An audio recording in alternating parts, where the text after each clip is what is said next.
सलीका क्या होता है? मौलाना साहब बड़ी अच्छी तकरीर कर रहे थे कि इस रात में जो है नफिल नमाज पढ़ लीजिए, दिन को रोजा रख लीजिए, इबादत कर लीजिए, ये साल जा रहा है, अगला साल आएगा। आने वाला साल में क्या होगा इस रात को लिखा जाता है। महफिल में बैठने का क्या तरीका है बताऊं? बता दूं? कहिए सुभान अल्लाह। सुभान अल्लाह। उर्दू में बता दो, अरबी में बता दो, भोजपुरी में बता दो कि संस्कृत में बता दो, कह दीजिए सुभान अल्लाह। लिखने वाले ने लिखा है ध्यान मूलम गुरु पारुका मंत्र मूलम व्याकम मक्ष मूलम गुरु कृपा।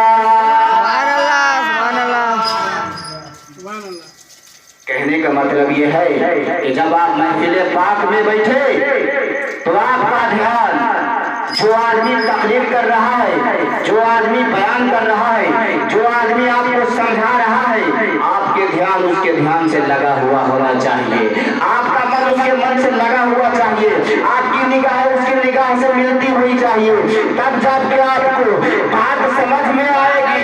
चलिए आपको संस्कृत में नहीं समझ में आया, उर्दू में समझा देता हूँ। बुखारी की हदीस पाक है, अल्लाह तबारक व तआला ने अपने महबूब के जरिए इरशाद फरमाया है कि जब तुम नमाज के लिए खड़े हो जाओ तो तुम ये सोचो कि अल्लाह तुम्हें देख रहा है, तुम ये सोचो कि तुम अल्लाह को देख रहा है। अगर ये ना सोच सको, ये ना हो सके तो कम से कम ये सोच लो कि अल्लाह तुम्हें देख रहा है।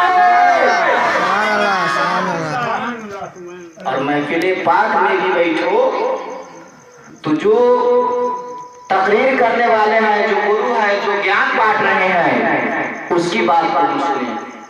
अब गुरु की बात आई तो गुरु क्या होता है मैं बता देता हूँ। गुरु उसे कहते हैं जो किसी को कुछ सिखाए, किसी को कुछ बताए, चलने नहीं आ रहा है, चलने का तरीका सिखा दिया, वो गुरु हो गया। कहिए सुभान अल्लाह। अभी मैं मौजूद के बाद में आऊंगा, अभी धीरे धीरे मैं देख रहा हूँ कि आप लोग जो है और आप लोग बड़ी अच्छी तरीके से सुनते हैं, क्योंकि अल्हम्दुलिल्लाह दूसरी या तीसरी मरतबा मेरी यहाँ हाजिरी है, मैं कई मरतबा यहाँ आ चुका हूँ। आप लोग वाकई बड़ी जमा दिली के साथ और बेदारी के साथ मेरी तकरीर को सुनते हैं, इसीलिए मैंने आपकी मोहब्बत में यहाँ आने की कोशिश किया। अगर आप लोग भरपूर साथ देंगे तो मैं भरपूर सुनाऊंगा, और ऐसे भी मैंने वादा कर दिया है कि भरपूर सुनाना है, साथ दीजिए या नहीं दीजिए उसे मेरे को कोई लेना देना नहीं है। तो मैं अपने मौजू की तरफ आपको ला रहा हूँ। ये ज़िम्मन बात मैंने इसलिए बता दिया कि अगर आप मेरी बात को गौर से नहीं सुनिएगा तो बात समझ में नहीं आएगी। अब कहिएगा कैसे? एक मरतबा एक जगह में इमाम साहब तकरीर कर रहे थे, और जैसे आप इमाम साहब भी तकरीर कर रहे थे, तकरीर करते करते करते करते कहा कि सूद खाना हराम। एक बंदा आधा जाग रहा था, आधा सो रहा था, अब वो सुन लिया कि दूध खाना हराम।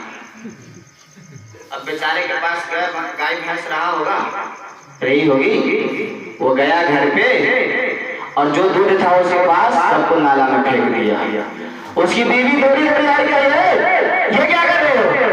कहा तुमको पता नहीं, शुभरात के रात में हमारे मस्जिद के इमाम ने कहा है कि दूध खाना हराम है, और इमाम ने जो कह दिया वो हमें मानना पड़ेगा। क्या कहा? दूध खाना हराम। अब सारा दूध फेंक दिया। अब मोहतरमा कहाँ मानती उसकी बात, दौड़ी दौड़ी है इमाम साहब के पास। इमाम साहब, आप इस महीने की तनख्वाह खतरे में है। कहा क्या हुआ? कहा ने क्या मेरे शोहर पे जादू कर दिया है? वो घर गया, सारा दूध को फेंक दिया है। कहा क्यों? कहा आपने तो कह दिया था कि दूध खाना हराम है, और ये बता दीजिए हमको कौन किताब में लिखा हुआ कि दूध खाना हराम है। अब मुहतरमा गर्म थी, इमाम साहब को डर था कि 150 रुपया महीने का देती है, अगर अब इसको हम नहीं समझाएंगे तो वो भी 150 रुपया आपके महीने का देती है। पता ना 6 महीना बंद करती है कि साल भर बंद करती है, कि यहाँ से हमारा टिकट कटवा देती है। इमाम साहब को डर था। कहा ठीक है बैठो बैठो समझाते हैं। अरे हम उसको रात में कहे हैं दूध खाना नहीं सूद खाना हराम है, लेकिन वो था ना, वो सो रहा था, इसीलिए वो सुन लिया कि दूध खाना हराम है। इसीलिए जो भी सुनिए जा करके सुनिए। और अल्हम्दुलिल्लाह मैं कोशिश करूंगा कि आपको नींद नहीं आएगी, क्योंकि महफिल पाक में जब बैठता है आदमी और दिल खतीब के दिमाग से लगाए रहता है तो उसको नींद नहीं आती है कि नहीं। चलिए मैं अपने मौजूद से बढ़ता हूँ, कहिए सुभान अल्लाह। आओ उस रसूल हाशमी के बारगाह में खिराज अकीदत पेश करे, जिनकी आंख मुबारक को बरेली के ताजदार ने देखा तो कहा जिस तरफ उठ गई दम में दम आ गया, उस निगाह इनायत पे लाखों सलाम। आओ उस रसूल हाशमी पे दरूद पाक पढ़े, जिनको देखकर 1400 साल पहले हसन बिन साबित ने अपने